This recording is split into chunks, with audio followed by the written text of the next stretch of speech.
서울 동부지검장으로 부임한 임은정 검사. 그러나 그 취임식은 조용했습니다. 아니, 지나치게 조용했습니다. 직원들은 표정 없이 자리를 지켰고 일부는 아예 모습을 드러내지 않았습니다. 박수도 인사도 형식적이었고 취임 현장엔 싸늘한 침묵만 흘렀습니다. 왜 그랬을까요? 그 이유는 임은정 본인이 남긴 말 한마디로 요약됩니다. 검찰은 고쳤을지 버려질지 기로에 서 있다.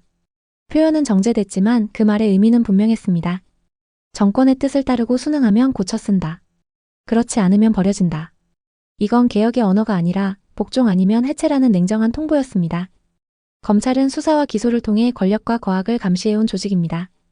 그런 조직의 수장을 맡은 이가 자신이 이끄는 조직을 버릴 수 있다고 말하는 순간 그것은 내부 구성원들에겐 경고가 아니라 배신처럼 들릴 수 있습니다.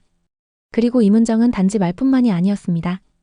그동안 검찰 내부를 강하게 비판하며 외부의 정치적 프레임을 조직 안으로 끌고 들어왔고 민주당의 개혁 동맹자처럼 움직였습니다. 그 정점이 바로 조국 수사에 대한 입장이었습니다. 2020년 임은정은 검찰 내부망을 통해 조국 수사는 검찰권 오남용의 전형이었다. 하지만 조국은 어떻게 됐습니까? 1심, 2심, 대법원까지 징역형이 확정됐습니다. 검찰의 수사는 과잉이 아닌 법이 인정한 정당한 수사였다는 뜻입니다. 그렇다면 임은정의 주장은 결국 대법원도 직권남용에 가담했다는 말인가요? 그건 상식적으로도 법적으로도 성립하지 않습니다. 문제는 여기서 끝나지 않습니다. 우리는 정권이 바뀌며 어떻게 정의의 기준을 뒤집는지를 지켜봐야 했습니다. 검찰이 이명박 박근혜 전 대통령을 수사할 땐 정의의 칼이라며 박수쳤던 민주당. 그 수장을 윤석열로 앉힌 것도 민주당이었습니다. 하지만 그 칼날이 조국과 이재명, 민주당 내부로 향하자 검찰은 순식간에 적폐로 바뀌었습니다.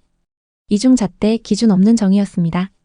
그리고 이어진 건 수사권 기소권 분리, 검수완박, 공수처 신설 등 이 모든 게 개혁이라는 이름 아래 검찰의 손발을 묶고 권력 수사를 막기 위한 시도였습니다. 이 프레임을 정당화해준 건 좌파 언론들이었습니다. 이들은 임은정을 개혁의 상징으로 치켜세우며 검찰 전체를 기득권의 카르텔로 몰았습니다. 하지만 이대로 검찰이 해체된다면 그 공백을 누가 메울 수 있을까요?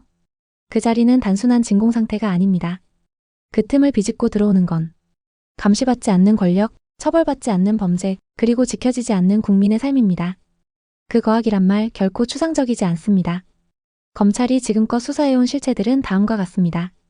선거 개입과 공작 정치 함영 수사, 불법 동원, 지역 사조직, 고위 공직자 특혜 부패 비리 내부 정보 부동산 투기, 차명 자산, 불법 사법 통제 출국 금지 조작, 수사 외압, 증거 은폐, 정경 유착 로비 범죄 대기업 리베이트, 입찰 조작, 비선거래, 지방 권력의 세금 유출과 채용 비리 측근 낙하산, 법카 유용, 편향 언론과 시민단체의 여론 조작 사건 왜곡, 프레임 조작, 마약 조직 범죄 카르텔 마약 유통, 조폭 연계 자금 세탁, 아동 성착취물, 다크웹 기반 범죄. 이런 수사를 멈추게 만든다면 그 다음 피해자는 국민입니다. 국민 한 사람 한 사람의 권리와 일상이 그 거학 앞에 무방비로 놓이게 되는 것입니다. 여기서 중요한 균형도 잊지 말아야 합니다. 검찰이 잘못한 부분도 있습니다. 검찰권의 남용, 지나친 수사, 억울한 피해자. 그건 분명히 존재해왔고 반성해야 할 문제입니다. 하지만 동시에 기억해야 할 것이 있습니다. 검찰이 있었기에 수많은 국민들이 지켜질 수 있었습니다. 부당한 권력에 맞서고 돈과 힘으로 덮으려는 범죄를 끌어냈던 곳. 바로 검찰입니다. 검찰권이 남용될 수 있다고 해서 그 권한 자체를 없애버린다면 그 칼날로부터 보호받던 국민들도 이제는 누구도 지켜주지 못하게 될 겁니다. 정의는 감정이 아닙니다. 정의는 누가 수사받느냐에 따라 달라지는 것이 아니라 객관적인 기준과 절차 위에서 실현되어야 합니다. 조국 수사도 이재명 수사도 윤석열 수사도 그 잣대가 같아야 진짜 정의입니다.